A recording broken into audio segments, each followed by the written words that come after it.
बच्चों, चलिए प्रश्न पढ़ते हैं। निम्न में से कौन सा कथन रासायनिक अधिशोषण और भौतिक अधिशोषण के लिए सही नहीं है? हमें यहाँ पर प्रश्न के 4 विकल्प दिए हुए हैं। ए, भौतिक अधिशोषण निम्न तापमान पर और रासायनिक अधिशोषण सभी तापमान पर मिलता है। बी, रासायनिक अधिशोषण बढ़ते हुए तापमान के साथ घटता है, जबकि भौतिक अधिशोषण बढ़ते हुए तापमान पर बढ़ता है। सी, रासायनिक अधिशोषण अणुत्क्रमणीय और भौतिक अधिशोषण उत्क्रमणीय होता है। डी, भौतिक अधिशोषण की सक्रियण ऊर्जा निम्न, जबकि रासायनिक अधिशोषण की सक्रियण ऊर्जा उच्च होती है। चलिए अब हम प्रश्न की मुख्य अवधारणा देख लेते हैं। तो यहाँ पर हमारे प्रश्न की मुख्य अवधारणा क्या होगी? जो हमारा अधिशोषण होता है, अधिशोषण अधिशोषण में जो पदार्थ होता है उस पर कण आकर अधिशोषण में जो पदार्थ होता है उस पर कण आकर अधिशोषित हो जाते हैं। तो जो हमारा और जो अधिशोषण होते हैं वो हमारे दो प्रकार के होते हैं। एक भौतिक अधिशोषण, भौतिक अधिशोषण भौतिक अधिशोषण जो होता है वो अंतर आणविक वांडर बलों के कारण होता है, और एक जो होता है वो रासायनिक अधिशोषण होता है। रासायनिक अधिशोषण, तो रासायनिक अधिशोषण जो होता है वो यहाँ पर जो पदार्थ पर कण अधिशोषित होते हैं वो रासायनिक बंध के से बंधे होते हैं। तो रासायनिक बंध के निर्माण के कारण जो है रासायनिक अधिशोषण होता है, और इसे सक्रिय अधिशोषण भी कहते हैं। जो हमारा भौतिक अधिशोषण होता है, भौतिक अधिशोषण जो होता है वो विशिष्ट नहीं होता। भौतिक अधिशोषण विशिष्ट नहीं होता, जबकि जो रासायनिक अधिशोषण होता है वो अति विशिष्ट होता है, अति विशिष्ट प्रकृति का होता है। और हमारा जो भौतिक अधिशोषण होता है वो उत्क्रमणीय प्रक्रिया है। भौतिक अधिशोषण एक उत्क्रमणीय अभिक्रिया होती है, जबकि रासायनिक अधिशोषण जो होता है वो एक अणु उत्क्रमणीय अणु उत्क्रमणीय अभिक्रिया होती है। और अधिशोषण जो होता है, भौतिक अधिशोषण में जो ऊष्मा का मान होता है वो कम होता है, -20 से -40 किलो जूल पर मोल होता है, जबकि रासायनिक अधिशोषण की ऊष्मा का मान उच्च होता है, -20 से -240 किलो जूल पर मोल होता है।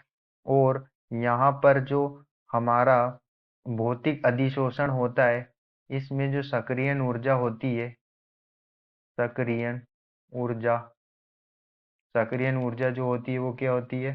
कम होती है। जबकि रासायनिक अधिशोषण में जो सक्रियण ऊर्जा होती है वो उच्च होती है। सक्रियण ऊर्जा कैसी होती है? उच्च होती है। और भौतिक अधिशोषण में जो अधिशोषक की सतह पर बहुआण्विक परतें बनती है, और रासायनिक अधिशोषण जिसे हम सक्रिय अधिशोषण भी कहते हैं और उच्च दाब पर एक आणविक परत बनाती है। और जो हमारा भौतिक अधिशोषण होता है, भौतिक अधिशोषण भौतिक अधिशोषण में जो हमारे एंथैल्पी में परिवर्तन होता है वो ऋणात्मक होता है, क्योंकि यहाँ पर जो भौतिक अधिशोषण है वो एक उष्मा छेपी ऊष्माक्षेपी अभिक्रिया होती है, जिसमें एंथैल्पी क्या होती है? ऋणात्मक होती है। ऊष्माक्षेपी अभिक्रिया में एंथैल्पी क्या होती है? ऋणात्मक होती है। और ऊष्माक्षेपी अभिक्रिया जो होती है वो कम तापमान पर अधिक होती है। कम तापमान पर ऊष्माक्षेपी अभिक्रिया क्या होती है? अधिक होती है। इसलिए जो हमारा भौतिक अधिशोषण है, भौतिक अधिशोषण में भौतिक अधिशोषण में क्या होता है? ताप जो होता है वो निम्न होता है, तथा दाब जो होता है वो उच्च होता है। और हमारा जो रासायनिक अधिशोषण होता है वो सभी तापों पर सभी तापमान सभी तापमान पर हमें मिलता है। और रासायनिक अधिशोषण जो होता है वो ताप बढ़ाने पर बढ़ता है, जबकि जो हमारा भौतिक अधिशोषण होता है वो ताप बढ़ाने के साथ घटता है। ताप बढ़ाने पर जो हमारा भौतिक अधिशोषण होता है, अगर हम इसमें ताप बढ़ाते हैं तो जो हमारा भौतिक अधिशोषण घटता है, क्योंकि भौतिक अधिशोषण जो होता है उसमें जो ताप है वो निम्न होता है तथा दाब जो होता है वो उच्च होता है, क्योंकि भौतिक अधिशोषण एक ऊष्माक्षेपी अभिक्रिया होती है, और ऊष्माक्षेपी अभिक्रिया जो होती है कम ताप पर क्या होती है, अधिक होती है। तो चलिए हम अपने विकल्प को चेक कर लेते हैं।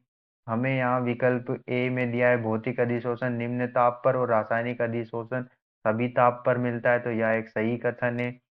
बी हमें यहाँ पर दिया हुआ है रासायनिक अधिशोषण बढ़ते हुए तापमान के साथ घटता है, जबकि भौतिक अधिशोषण बढ़ते हुए तापमान पर बढ़ता है, तो यह एक गलत कथन होगा। रासायनिक अधिशोषण और भौतिक अधिशोषण के लिए यह सही नहीं होगा, तो यही हमारा क्या होगा, आंसर होगा। सी हमें दिया रासायनिक अधिशोषण अनुत्क्रमणी और भौतिक अधिशोषण उत्क्रमणी होता है, यह भी सही है। सही कथन है। भौतिक अधिशोषण की सक्रियण ऊर्जा निम्न, जबकि रासायनिक अधिशोषण की सक्रियण ऊर्जा उच्च होती है, यह भी सही कथन है। तो जो हमारा आंसर होगा वह क्या होगा, वो बी होगा, जिसमें रासायनिक अधिशोषण बढ़ते हुए तापमान के साथ घटता है, जबकि भौतिक अधिशोषण बढ़ते हुए तापमान के साथ बढ़ता है। यह रासायनिक अधिशोषण और भौतिक अधिशोषण के लिए सही नहीं है, तो यही हमारा आंसर होगा। आशा करते हैं आपको समझ में आया होगा। धन्यवाद।